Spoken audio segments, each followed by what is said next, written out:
You're muted, Andrew. Oh, I'm not sure why it muted me there, but anyway, good afternoon, everybody. Good morning. If you're on the West Coast, welcome back to Wager Talk TV for First Pitch.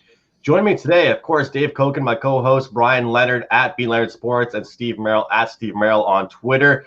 Breaking these games down, guys. We have 3 key games to go over and a bunch of games to kind of just fly by.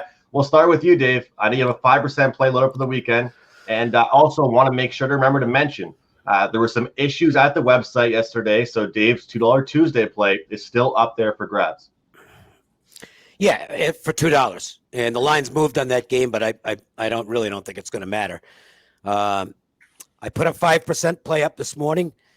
It's really my favorite kind of play where I've got the wrong team favored. My numbers say the wrong team's favored, and those are the plays I'm most comfortable with.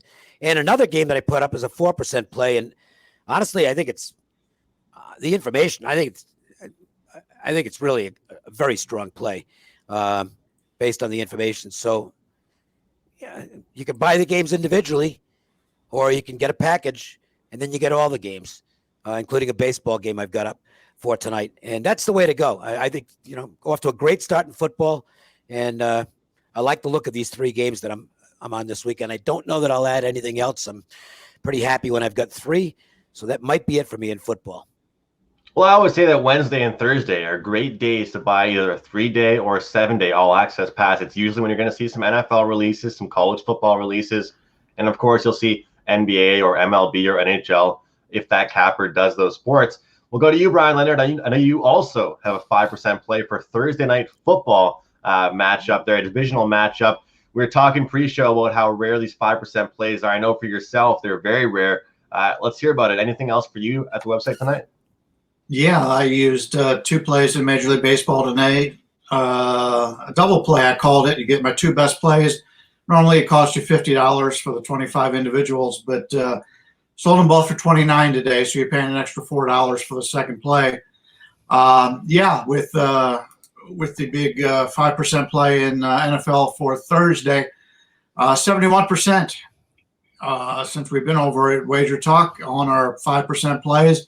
We did lose our last one, so it's a big bounce back for us on Thursday night for the NFL, and really excited about it. It's something that I don't put out a lot of 5% plays, and I saw a chance on Thursday to gain a little bit of an advantage, so let's do that because I think this line is going to move a little bit. We'll welcome in Steve Merrill here at Steve Merrill on Twitter, host of the NBA Tip-Off Show. But Steve, it's a day off for you with the NBA Tip-Off Show. A day off from NBA, also a day off from NHL, and I don't believe there's too much soccer action. It's basically an MLB-dominated day here, Steve. How you doing, buddy? Yeah, doing well. I just did the NASCAR show with Andy and Rocky, and I was going to try to get you two and you on, Andrew, on the NBA show today, but the powers that be said, hey, no NBA today. Let's take a day off. So that's fine with me. We'll be back tomorrow on Thursday with Game 2 Celtics Heat, and then I believe Game 1 is Friday. I haven't checked yet for the Western Conference Finals. Got to figure the NBA wanted the Clippers and Lakers, but they didn't quite get them there. So we got the Nuggets and Lakers. But, yeah, NBA's been going well. Some bad beats for me recently. I had the Celtics last night. They're up by 14, losing overtime. Had the Clippers Sunday. They're up by 16 and fall apart. But baseball's been going well, guys. So I'm glad that we got baseball today. Won last night. Also, back-to-back free winners. I've had overs the last 2 days that have both won by the 5th inning. And they weren't first 5 overs. They were full game overs that won by the first 5. And those were both free. And I got another free over tonight at Wager Talk right now for baseball. So be sure to check out those free plays. Well, Steve, now I feel bad because I didn't mention the NASCAR show. So feel free to check that out, guys. No worries. I wasn't expecting you to. Hey, you know what? I've actually checked it out numerous times, and you guys are doing a great job with it. I've followed some plays, and I've gotten some information from you guys. And I'm not afraid to admit, I didn't know anything about it. I didn't know anything about that sport, how to really bet it, the matchups, and how that stuff works. So it's educational as well. So guys out there watching this show, feel free to watch their show as well, the NASCAR show. It's great. And also Andy Lang going live during the UFC fight. He'll be on again this Saturday. Yeah, I asked him. He'll be on again this Saturday. They were 3-0 last Saturday on his live bets on the UFC show. I mean, people bitch about not a lot of free information, which is ridiculous because we cover every game here. But Andy's giving out his in-game wagers free every week this year in UFC. They went like plus 11 units a few weeks ago, went 3-0 last weekend. I mean, there's a lot of good free content at wagertalk.com and Wager Talk TV. Yeah, Steve, I was heading to the bar. and he hit I was like, I'll check it out. I'll watch like the first 10 minutes of Andy's show. He went 2-0 for me. I head out the door feeling great. Love the show already. What were you going to say, Dave? No, I forgot to mention. I didn't say what I did yesterday. I went 0-2. Lost the hockey game. I played -1.5. So I was actually happy that the Islanders won the game in double overtime because I saved money on the VIG at least. And my baseball total was dead in the second inning. I played over in the Rangers-Astros game. Astros bases loaded, nobody out in the second inning. Got nothing. And if you've got the over and the bases loaded, no outs, produces no runs, you can pretty much just take the game and toss it in the wastebasket. It's not going to win.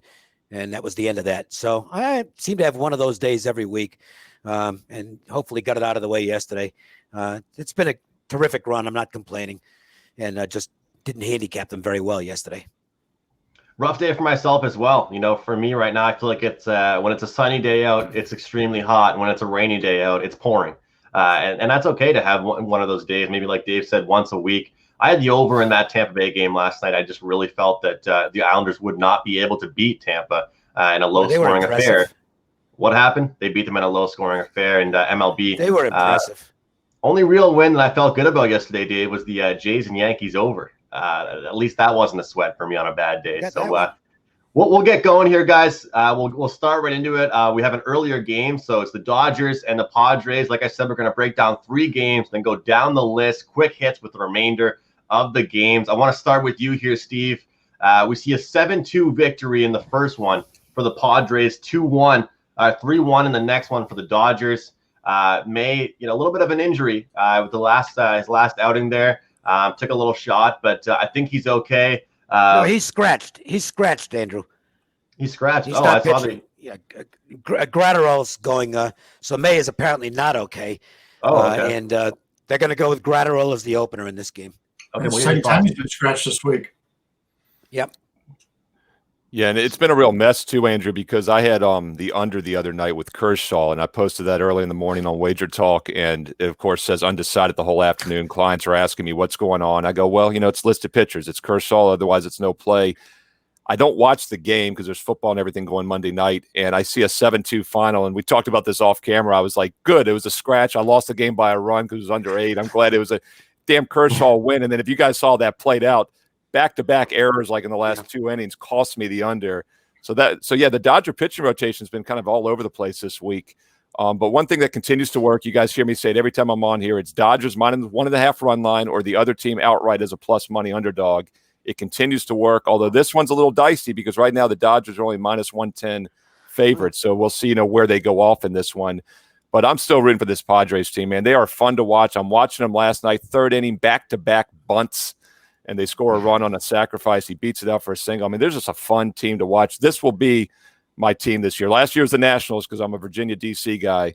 This year it's going to be the Padres. They'll be the team I'm pulling for. Well, Steve, it's okay to say the same thing when you're on the show because that means that it's one of those things where you just consistently feel the same way.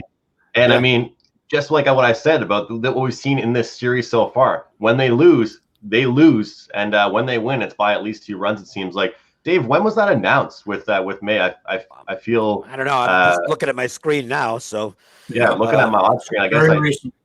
Yeah. Anyway, that's my apologies, but I kind of feel bad because I had a bunch of notes here to talk about it with you guys, but I guess not. It seemed, it said right here that he did 2 bullpen sessions and he looked fine.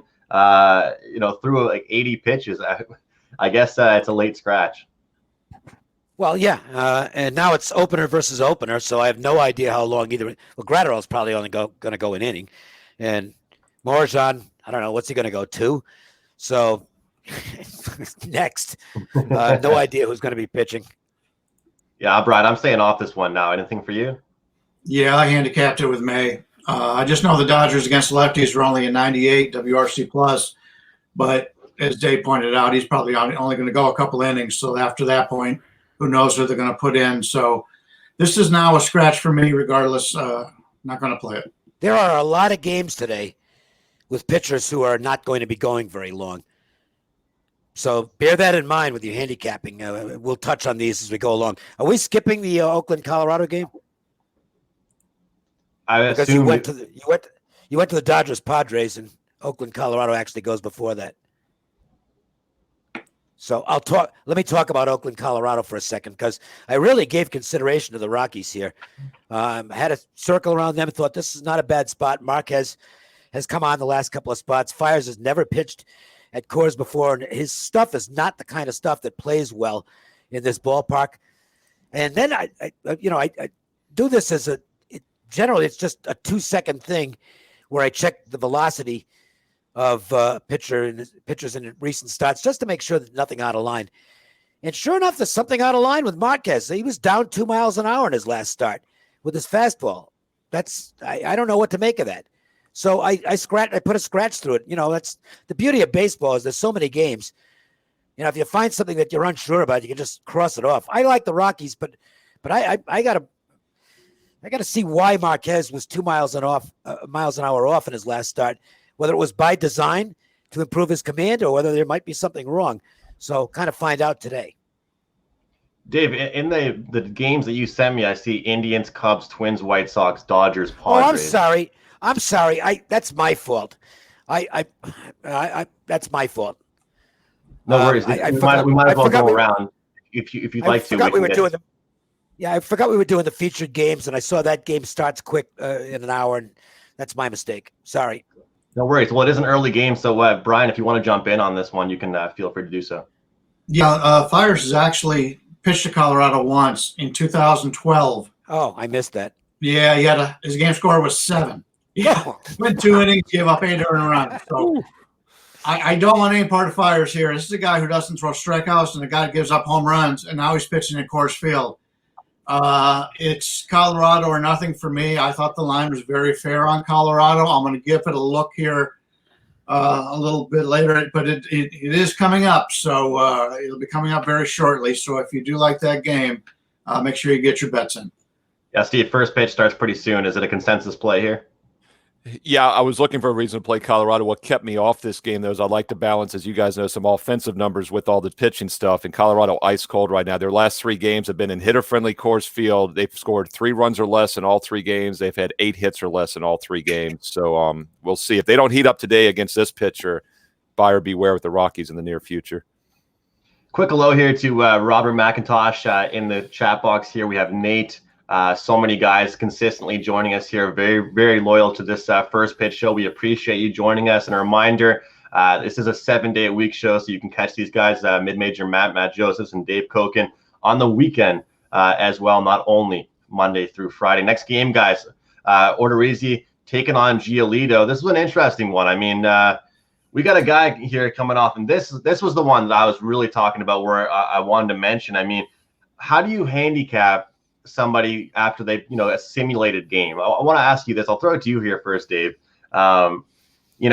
Completed 2 simulated games, reached 81 pitches. The note that I saw was, won't face any restrictions, won't be any limitations. I saw that as too. far as pitchers go, is it the exact same thing? Or is it still just, obviously they're still pitching the same, but I mean, it's not the same as the actual real ball game here. No, taking on Giolito here. What are your thoughts on this one, Dave? That's the thing. It's definitely not a simulated game. Good. It sounds like he's healthy because he threw the 80 pitchers or whatever, but I'm not seeing what he threw them at. Whether his velocity was what it's supposed to be. He wasn't facing the White Sox lineup. I can guarantee you that. That's that'd be nice if he was, though, wouldn't it? Probably not for him. It's a simulated game. You don't want to be facing those guys.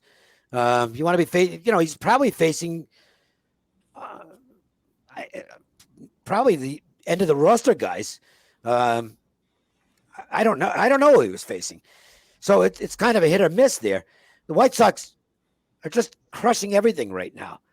They're not a team. I'm not trying to get in the way of this team. They're playing like a team that thinks they're going to be in the World Series. And you know what? They might.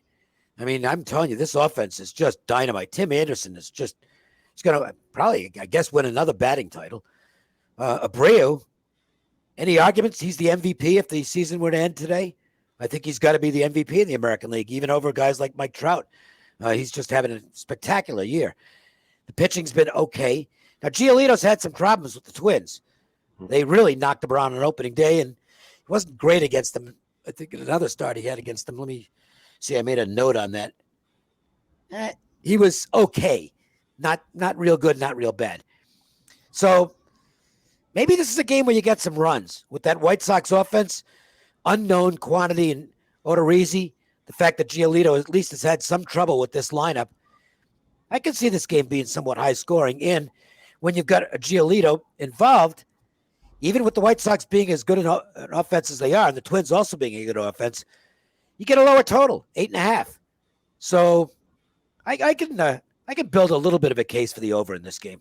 And Steve, if this was a regular 162 game season, being out from August 21st, sitting here at speaking on this show here on September 16th, it wouldn't really seem like that long. But in a shortened season, the 21st of August here to the 16th of September, that's still a considerable amount of time. Yeah, I mean, it's White Sox or pass for me in this game. It's that simple. I'm not using it today, but the White Sox are the only way I play it. They've won 10 of their last 11 games. They got a guy through a no-hitter earlier this season against a guy who we have no clue how he's going to be after the layoff. And then on top of that, the White Sox are about 30 points better in batting average almost a run more per game offensively. We've got the pitch and edge, home field, offense, and more certainty with the starter.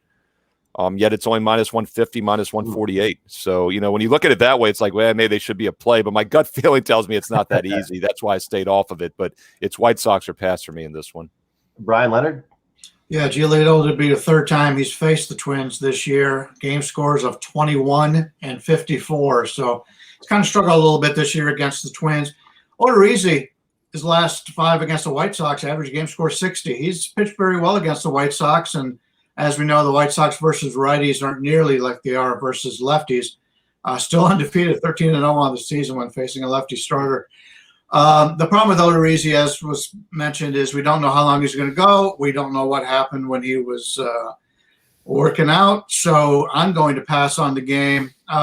2 teams I have rated right there next to each other from a strict power rating standpoint. And you got to give Giolito a little bit of an edge from pitching.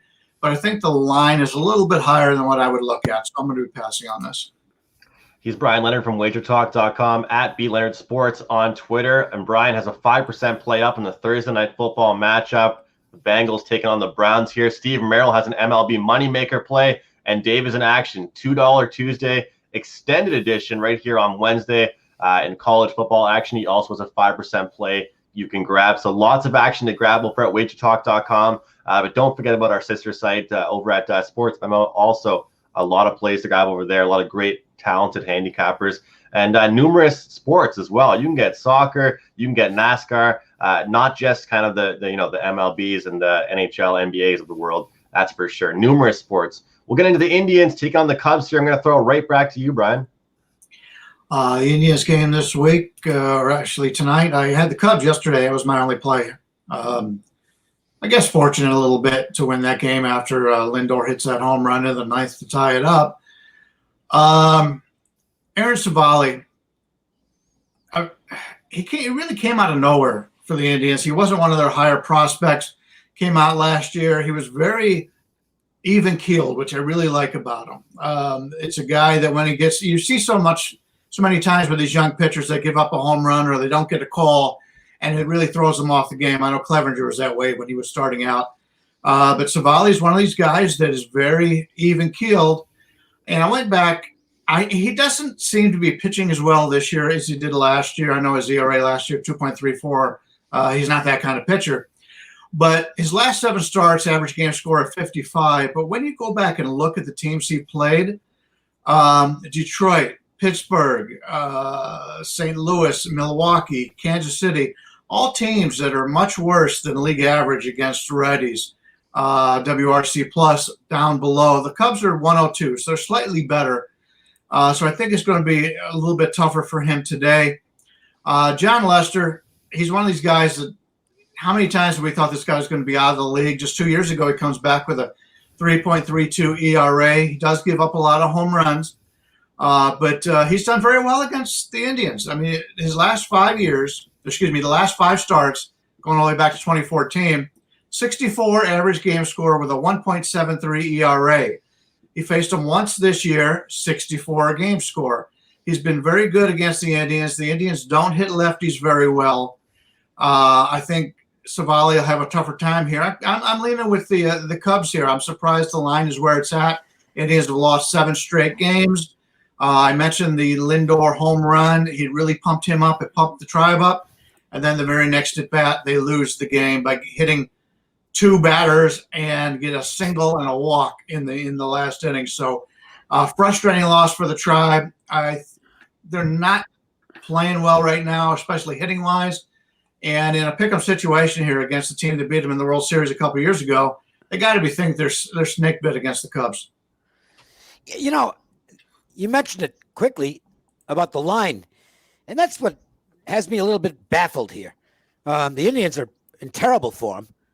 They've gone from being, in the race to win the division to now in the race to not make the playoffs at all.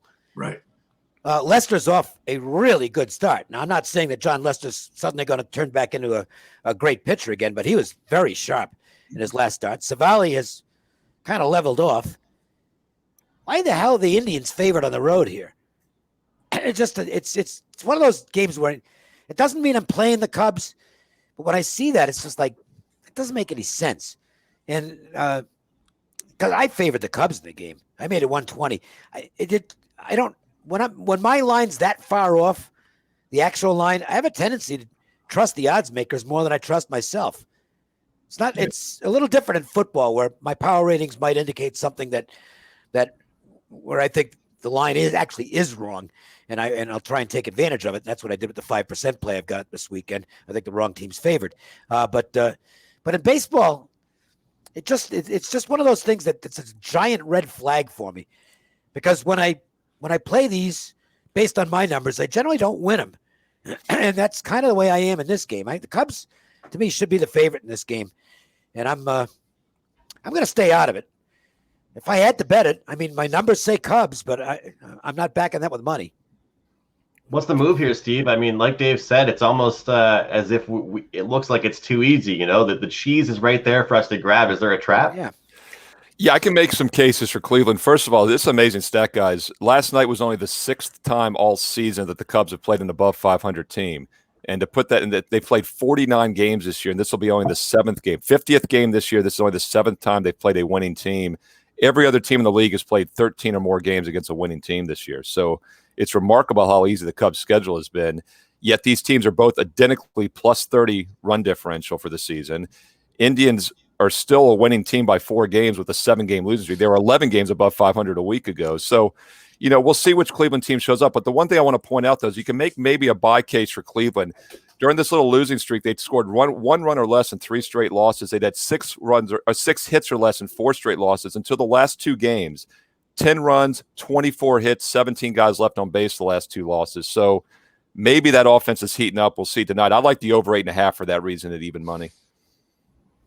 It's one of those things, and I'm so happy to have Steve list those stats, because those are the hidden numbers and the hidden reasons why we're seeing a price like this. And I like to use information like that, Steve, because like you said, facing teams with losing records, it can really inflate your statistics. And, for them to both have the same runs for, I can definitely see why you can make an argument for Cleveland now. But I would personally still lean towards the Cubs side, but I'm looking forward to just watching this one as a fan and stepping back and seeing what happens there. We're going to go to our next segment here, guys, the quick hit segment. I want to remind everybody, Dave Koken's play is still up there, $2, less than a cup of coffee to go grab a winning college football ticket. And also a 5% play from him is available over at his website, wt.buzz/DC. We have Steve Merrill in action in MLB tonight, and we also have Brian Leonard with a 5% Thursday night football game. So lots of action to get to, guys. I'm going to throw it to you here first, Brian, with the Cardinals. Let me. There's a question on there, and I want to answer it. TJ asks, if your line's off by 20 to 30 cents in MLB and you pass and default to the odds maker, so when do you make a move 10 cents off? It's not just I basically don't play just on value in baseball. Situational stuff really matters to me in baseball because they're playing every day.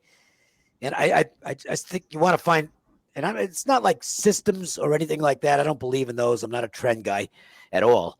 But situational in that, for instance, Cleveland has lost 7 games in a row.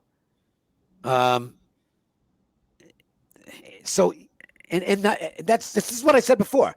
They've lost 7 games in a row, and they're favored with the pitcher who's not going all that well right now against the pitcher's off his arguably his best start of the year. I don't know how to explain it. I can't. I know it's a serious question, and I wish I could give you a serious answer. There is a certain element to what we do that's based on feel. Mm-hmm. You got to have instincts, and my instincts tell me I need to stay away from this game. And I can't explain. And Dave, that's why. a fair answer. It's just that's just the way it is. There are games. I'll give you an example. On a game this weekend in college football. My numbers absolutely say I should take Oklahoma State over Tulsa. Okay, it's a big price. It's bigger than it was last week, and my numbers say Oklahoma State wins the game by like, I don't have my numbers in front of me. They're like 25 or 26. So it's actually in. But the feel part of me says everybody's going to be at Oklahoma State here. It looks really easy because Tulsa sucks, and their coaches. I don't know. I don't even know why he's still the coach. It's just one of those things that it just looks like an absolute cinch. And I have a tendency to stay away from games like that. In some cases, that's a mistake. I talk myself off winners. In some cases, it's not a mistake, and I save myself a loser. That's the instinct part of this. And it's something you develop over the years. You just kind of know. Well, that's a great explanation, because I think if you watch any show here on Wager Talk, if you watch any gambling show, a handicapping show, you could have 3 guys break down a game, and we could most certainly, a lot of times we're going to see a difference in opinion from at least one person. It happens on our show every single day, and so that gut feel, that instinct, is preference based for each handicapper. That's why you look at Sports Memo, you look at Wager Talk. How many handicappers do we have? They all have different preference, different opinions that help formulate their opinions. And that instinct that Dave is talking about, I'm not going to put words in your mouth, Dave, so I'll speak for myself. It's something that's hard to put into words, because it's just how you come up with your take on games. And, so for me, when I look at let's say an NHL game on the Puck Time show with the Prez, and I see the line is off, the numbers are way, way higher than I think it should be, I'm still going to make a case for it, but I'm also going to try and make a case for the other team and say, hey, why is that number the way it is? So I completely get, what Dave is saying. And a good example is this show. I think yesterday we had two people were on one pick, and they're pretty dominant on it. And the other person was a little bit, hey, I think it was Tony. Tony said, hey, I think it was a pitcher, Dave, so everybody has different opinions and different feels on the games. Steve, I want to go with you here with the Pirates and the Reds here. Yeah, and quickly on that thought, that last Chicago game is a perfect case study of this. A week ago, Cleveland was the better team overall. And now within the last week, they've gone 0-7, and now they're equal, slightly less, and it's a pick 'em today. So you always have to be very careful in this business not to overreact to short-term results, small sample sizes. And Dave's been doing this 40 years. Brian's been over 30. I've been 25 now. You get a sixth sense, and it's almost like we're walking databases in a way. And when we watch games, we know when it's going to go bad for a team, when the run's about to happen. And it's not a coincidence, because we've seen thousands and thousands of situations, and we maybe don't realize that we have that information in our heads, but we do. So I think it's very important to put that into your handicapping. Pittsburgh, I'll quickly point out, we talked about they went on that little run a few weeks ago, but they are now technically the worst team in the league again, minus 83 run differential. So if you look at that stuff, they're the worst. Cincy has underachieved all season. They have started to play a little bit better here with 4 straight wins. So it's Cincinnati or pass for me in this one. Well, I can't disagree with anything you just said. I'm sure not betting the Pirates. Some teams you can. I've trashed the Diamondbacks all season, and funny things happen with the Diamondbacks. They got rid of some of these veterans who I think were dead weight in a disappointing season, and they're playing some kids now. And actually, the Diamondbacks are showing some life. It might be a team that you can maybe bet on them. The Red Sox had a good prospect on the mound last night, and I think the team was excited about him being on the mound, and they played a good baseball. He didn't score a lot, but he pitched well, and they got a win. The Pirates don't have any of that going for them. The Pirates, I mean, every indication is they just want to finish this thing. And they're a team I don't think you can bet on. And Castillo has really rounded into form. And by the way, he's got very good numbers, at least his last 4 starts against the Pirates. 3 of them have been outstanding. One was not so hot. That's last year and this year. I can't make any case for Pittsburgh here. So high price or not, I think you look at the Reds. Is there any case you can make, Brian, or is it just, hey, Reds or pass? No, I'm not interested in this game. The line's too high, although I will say the Pirates are starting to bring up some of their younger players. And that's why I've always loved the regular season for teams that are out of the playoffs. When they bring up the younger players, they're excited to play, whereas the veterans just want to get the season over. Yeah. I did have a thought in that Cleveland game. Cleveland, off the top of my head, has done very well in interleague action over the years. They've been pretty dominant. That may be one of the reasons why the line is where it's at. But nothing on this Pittsburgh game. We have Andrew Arnold in here saying, anyone on this show play pro ball? I'll speak for myself. No. I don't know if you guys did. I do know that Hunter Engelhardt, he was close, though. He actually had an injury. He played D1 in college, and he was a pitcher. So, and you can tell by the way that Hunter breaks down games. You can just tell certain times by anyone that was actually in and around the game. We'll move forwards here, guys. I could have played pro in a variety of sports except for one thing. I didn't have any ability. So we all could have. But it hasn't stopped a lot of the teams I've watched lately. Yeah, really. Yeah. You know what's funny? I gotta say real quick, it's hilarious seeing those. I watched this video on YouTube, and it was like these guys. They took a tweet. It was a screenshot of these guys said like, "Oh, I could have made that kick. It's only 30 yards." And they just right. So it's so funny. So they brought these guys in. They told them to wear like running shoes, and gym shorts and a shirt. And they bring up the tweet and they make the guy read it, and he just botches it. Doesn't even get the the ball off the ground. So I'm sure all of us and everybody in this chat room was definitely at least at one point. I know at least once a game in hockey. I could have tapped that. Funny story. It's a really funny story. I was a little kid at the time. My grandmother, who is my favorite person of all time, she loved to watch candlepin bowling. We're New Englanders. And we didn't have candlepin bowling in Rhode Island, but it was right up the street in Boston, and we were in Boston all the time. And she loved, I don't know why, but she liked watching candlepin bowling every Saturday on Channel 5 in Boston.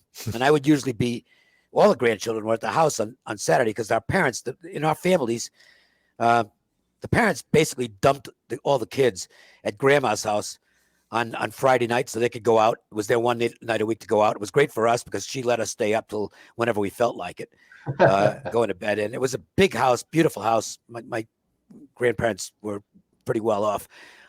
So anyways, Saturdays, I'm still there. And I'd watch candlepin bowling with her. So we decided one day we'd gone to Boston to see my aunt and have dinner. And we decided, let's go candlepin bowling. And she's watched it on TV all this time. And she says, it looks easy, right? she's already probably, I don't know, she was probably in her 80s at this point. So she gets up there and tries to bowl. And the ball it was in the gutter, like within 2 feet. Okay.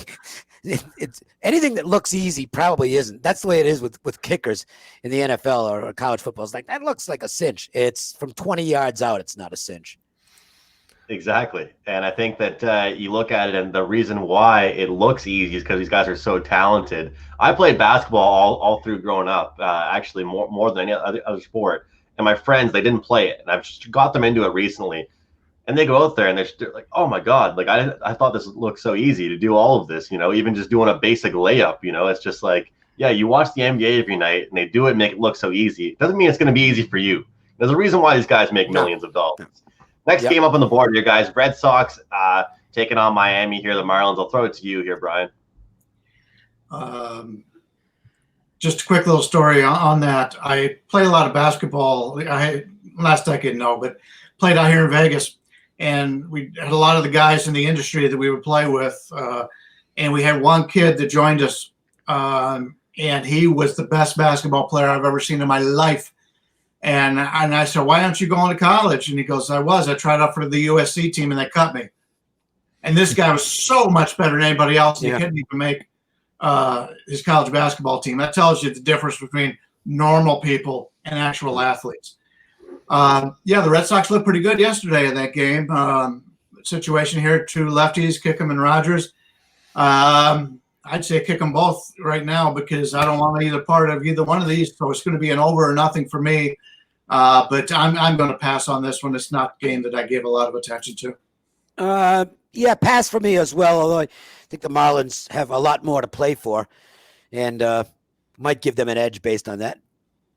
Anything? I was going to say, I like David's point about the Red Sox maybe playing a little bit harder than a month or so ago when we kind of written them off. But so I was initially maybe looking at the over here, but the Marlins shutout loss, 4-hit effort yesterday is not enough to get me there. Next game on the board here, Toronto, the Jays taking on New York Yankees here. Cole taking on Rourke. Steve, I believe the prop. Don't quote me on this. I think the strikeout prop was 8.5 for Cole here in this game against the Blue Jays. It's Cole, but that says a lot here about this matchup. What are your thoughts? Yesterday was pretty disastrous. I know there was a big blowout, and it was in favor of the Jays earlier in the season. Listening to a sports radio show, and they said, "Hey, I follow a lot of the Jays games here, living in Canada, and they were pretty much just saying, this Yankees team is not going to take their foot off the gas pedal, and they certainly didn't yesterday." Yeah, they were unstoppable for the first few weeks of the season, and they were 5-13 until this current run, and now they've won 6 straight. They've put up 6 runs or more in 3 of those 6 games, including the 20 yesterday, obviously. So if this team is starting to heat up offensively, I'm not going to get in front of them. Now, Steve, Rourke, go ahead. I was just going to say real quick, because I know we don't have too much time. I wanted to ask you, because I hear you mentioning on the shows all the time about the runs for and against and stuff like that, Steve. What about days like yesterday?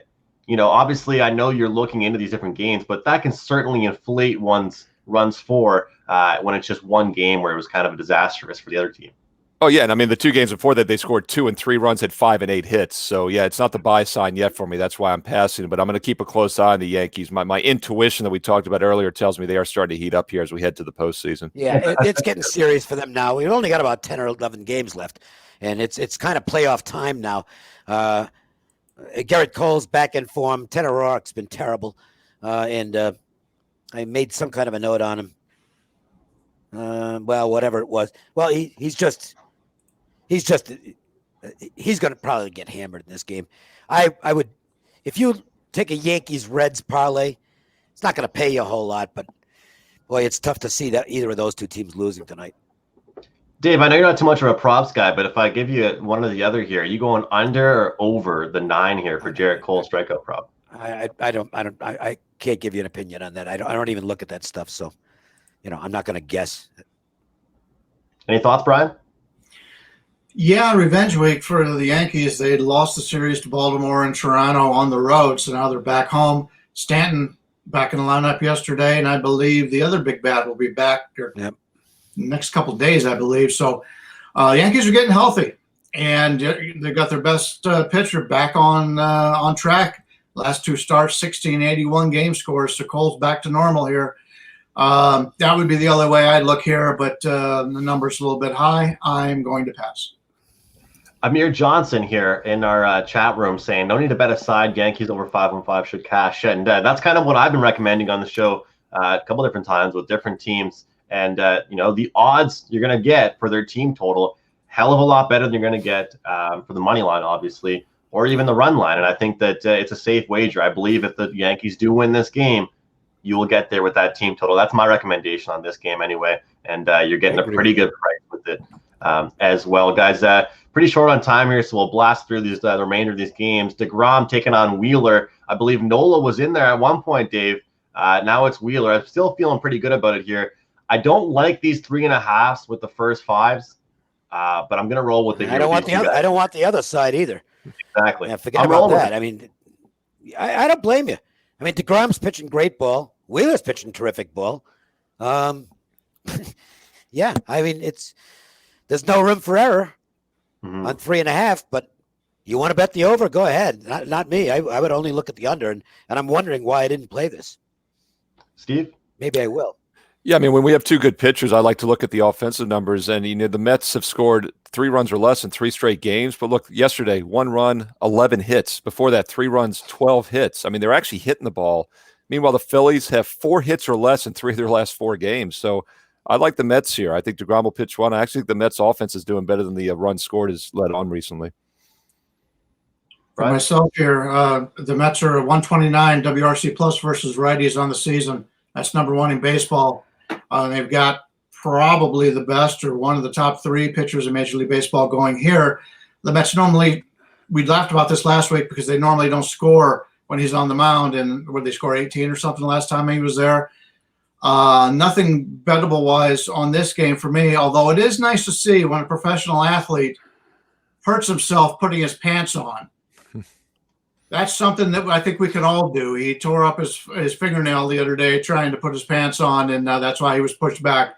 But it's nice to know I have something in common with a professional athlete. Well, you know what? It's funny because that really feeds right into the expression that that Tony Finn says, that these are humans like us, and they put their pants on every day. Well, another human just like us injured himself putting his pants on every day. Saw somebody here with the over prop on DeGrom, over 8.5 strikeout props. That was one that I looked at, and I would personally endorse that. I think this is going to be a clear-cut under, I believe, throughout. I like DeGrom over 8.5. Dave? And by the way, there still is some 4 under available on that game. I just saw it was a little more widely on the 3.5. I'm looking at the Superbook board right now, and it's 4 with the under juiced -20. Mostly 9s here as the total. KC taking on Detroit here. The battle of 2 great teams, we'll call it here. Brian, what are you thinking here in this one? Yeah, I talked last week about how Kansas City's changing their hitting approach a little bit, and it worked out really well as they've been hitting the ball very well, 4, 7, and 11. Then last night they get shut out right before I get a chance to come back on here and brag about it. So, Kansas City yesterday was one of those games that they had a pitching change early on that was probably one of the games I was looking to play. Ended up not playing it for a good reason, and I'm glad I didn't. Scooble's one of those guys that came up, and they said he was a huge strikeout pitcher. Well, he's got 17 strikeouts in 17 innings. That's about league average at this point. Yep. But he hasn't really worked out that way in the pros. Singer's one of those guys that, an 86 last time out against Cleveland, had a no-hitter going late and only gives up the 1 hit, 2 walks. He looked great in his last outing, but he's a young guy. He's highly touted, but he's been very inconsistent. I'm going to pass on this game. I just didn't see enough either way to put my money on it. Same here. When it's a young pitcher like Singer, there's a bounce factor, and he made a run at a no-hitter last time out. I'm worried a bit about him bouncing. I don't want Screwball, whatever his name is. I'm sure he's been called that like a million times. I know he's a good prospect, but he doesn't look like he's ready. So it's an easy pass for me. Steve, I think if you looked at the history of my wagers in the MLB with my clients over the past 2 months here, you might see 2, maybe 3 involving 2 of these 2 teams. I'm just not doing it. And that might be 2 or 3 more than I've had, Andrew, during that span. So I'm with you. I'm passing on this game. One fun stat I'll throw out real quick. I like to look at that run differential. Detroit is 2 games ahead of Kansas City in the standings, yet they're -52. Kansas City is only -27. So technically, Kansas City's had a better season, even though they're both really bad teams. I'll go right back to you here, Steve, with some short thoughts on the Braves and the Orioles. Yeah, Atlanta reminds me a little bit of that Yankee team we talked about earlier. They kind of exploded times, put up those big runs, like you said, Andrew. They had that record 29-run game about a week ago. And that can throw off the overall stats. But they're still an explosive team. Orioles had been at times this year, and we see a total of 10 here in Baltimore for that reason. I'm not involved in this one, but I definitely could see some runs scored, I would think. But the Orioles, the problem here, the reason I stayed off, that they've scored 1 run or less now in 5 of their last 6 games. Got a sneaking suspicion this Baltimore team has maybe tossed the towel in the season. I don't know what to make. I'm going to watch Cole Hamels and see what he's got. That's it. No other involvement. Is there a play for you in this one, Brian? Yeah, the situation with Baltimore, as was pointed out, 5 of the last 6, they score 1 run or less. The other game, they score 14. Right. That's baseball. That's just the way it is. Don't want any part of Cole Hamels here. He hasn't pitched at all this season. The last 3 years before that, he was just a league average pitcher. He's if you're betting Atlanta, it's more on the name of Hamels because he was an elite pitcher at one time, but now he's not, and he hasn't pitched in a year. We don't know how long he's going to be out there for. Atlanta's only got a WRC plus of 89 against lefties. Aiken's one of those guys. The first two teams he faced, Toronto and the Yankees, 57-66. Yankees faced him again only 6 days later, hit him pretty well, 30. I like to play left-handed starters first time through the lineup, first time through the league. I think Baltimore's a live dog here. Don't want any part of Hamels or the Braves against the lefty. We're going to go right back to you here, Brian, with Gibson taking on the colors here, the Rangers and the Astros. Yeah, don't want any part of Gibson. That's the problem with that. He's just one of those guys that hasn't pitched very well. His last 7 starts, his average game score is 38. That's 12% lower than an average starting pitcher. That's not very good. Problem is McCullers is one of those guys. His last 7 is only 45. He's just one of those guys that is very good when he's good, and he's very bad when he's bad. He's had a game score of 16 this year against Arizona, and his high, he had that 80 against San Francisco, which he was give up a 1 hit in the game in 7 innings. So he could be up and down all season long. He's had a pretty good history against Texas, 55 average game score, but I like the Houston side here slightly, but the line is chasing me out, so I'm not going to play this one. And keep in mind, Texas Rangers 4-18 on the road this year. Houston 17-6 at home. It's only Houston for me here, and it's a little bit higher price than I'd like to play it.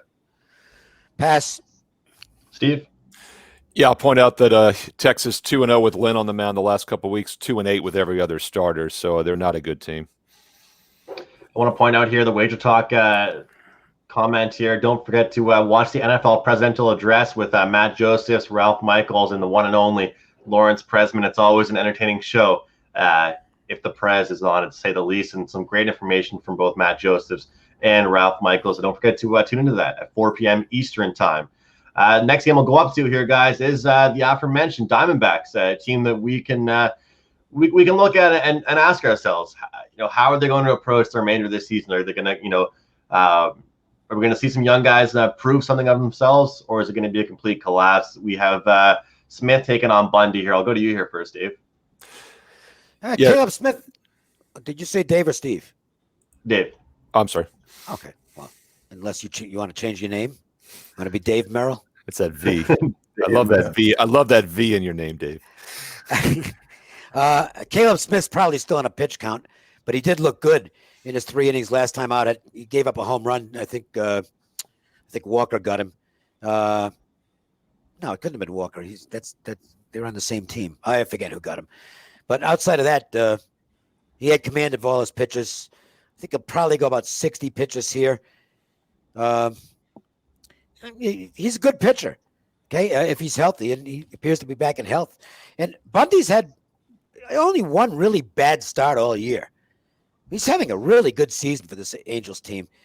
I think you can make a case this is low scoring early. You don't want either of the bullpens. You saw more evidence of that last night. I mean, God, these 2 bullpens are just terrible. So if you're going to play this, I would limit it to a first 5, and I do lean under as far as that goes. Mr. Merrill.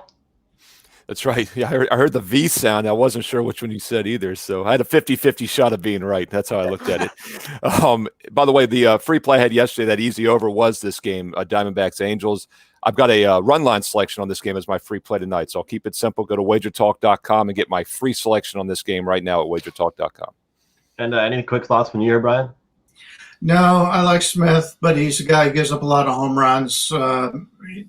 Only 40 pitches last inning. Dave was right. He pitched very well, 55 game score, but we don't know how long he's going to be out there for. I know the Angels don't hit lefties very well. They're a WRC plus of 90, which is 10% below league average. Bundy's one of those guys that give up a ton of home runs in Baltimore, but so far only 4 home runs in 58 innings for the Angels. So this division fits him very well because there's a lot of places in this division they don't. It's tough to hit home runs in. So this has been just a tremendous adjustment for Bundy, and he's living up to it. I don't want to step in Bundy's way in this one, but I don't trust the Angels' offense. I will pass. Well, guys, just like Lamont Williams is saying here, hit the like button and also subscribe to this channel. And for the record, I want to get back into trying to get some engagement in our comment section. So since we're nearing that playoff point here, I want to get some comments from you guys on your World Series predictions. You know, we have all of you guys commenting, and sometimes I do, not you guys, the comment section, the commenters on the YouTube video. I don't mean to dismiss you. You can give us your prediction if you want, Dave, but I'm just trying to engage. I give the same answer to that as I do when people ask me at this time of year who's going to win the Super Bowl. I'll let you know when the Super Bowl's done. Well, sounds good. I couldn't care less about the World Series. I'll worry about the World Series when the World Series arrives. I saw a few guys in the chat room saying it, and first of all, I want to say, I apologize to anybody if I do not see your comment. Sometimes I'm always scanning through, and then of course the time that Dave actually wants us to go over one is the one time that I wasn't looking, of course, at the comments. So if I miss your comment, type it in again. Put all capitals, put something, and I'll try and get to you and make sure that we can get to it. It's definitely not purposeful. Put up a picture of a hot girl. That'll do it. That'll get my attention. No, that'll get my attention. I still like. I might be old, but I still like looking. Hey, and I mean, I still have a girlfriend, but I can look too. Just because there's a goalie doesn't mean I can't score. Don't let her hear that though. Mariners and the Giants, last game on the board here. It's been a 50-minute show. It's been a fun show. We'll go around the horn. We'll start with Steve. We'll go to Dave. Then Brian will finish it off for us. Yeah, I'll keep it short on this one. I'm not using this game, but one thing that jumps out to me about San Francisco, they're right now tied for the wild card spot, the last spot there. They're one game under 500, but they're only 6-16 against winning teams. They're 17-8 this year against losing teams like the Mariners. That's why the Giants are in contention. They've taken care of the bad teams. Seattle minus 44 run differential, San Francisco minus 3. So I think you can make an argument the Giants are the better overall team here. Yeah, I agree with that, but I'm not laying 145 or 150 with Drew Smyly. So I'm out of that game. I may be buying a little bit on Smyly, not in this game, but his first two starts this year, 49 to 53 game scores. He came in the other day. San Francisco was getting bombed. He came in, I believe, the second or third inning, and he pitched great against the Indians. I think it was against the Indians. I don't know. And whoever they played, he was untouchable against them. The problem with Smyly has always been he gives up a lot of home runs. His last 2 years playing full-time, 2016 gave up 32 homers, 175 innings. That's 2 every 10 innings. 2019, last year, 32 homers, 114 innings. Even worse. So far this year, he's only given up the 1 in the 12. So if he can keep them in the ballpark, I think Smiley's the guy we can make some money on. So I'll be looking to play Smyly when he plays teams that are in ballparks that it's hard to hit home runs in. And so that's something I'm looking at. It's not going to help me today because I'm priced out of this one, but it's something to look at as he gets more reps and more times back healthy here for the Giants. Brian Leonard there from wagertalk.com, also known as, to at least me, Mr. Underdog, since pretty much since I've known Brian. He's been cashing underdog tickets left and right. Find him on Twitter at BLeonardSports. 5% play Thursday night football here from Brian. Rarely releases those 5%, especially this time of year. You can find a 5% play at the website. You can look at the sport, but Thursday night football, it's a must grab. Head over into wagertalk.com and grab that from Brian. Steve Merrill on Twitter at Steve Merrill. I know you have your MLB moneymaker. Go over and grab that guy. Steve's been really red hot in the MLB. Dave, college football, it speaks for itself. I think everybody's been, talking about Dave's stats in college football. I believe it's a 5-1 start. And I know you'll be looking to continue with that. So a 5% play on the weekend for Dave. Also, $2 Tuesday extended edition. You grab his college football play for just $2. And for myself, I'll have my full NFL card here up by tomorrow. I have one MLB play up at the website, also an NFL play as well for Thursday Night Football. On behalf of Dave Koken, Brian Leonard, Steve Merrill, thank you so much for watching First Pitch right here on Wager Talk TV. We'll see you tomorrow, usual time, 2 p.m. Eastern, right here on Wager Talk TV.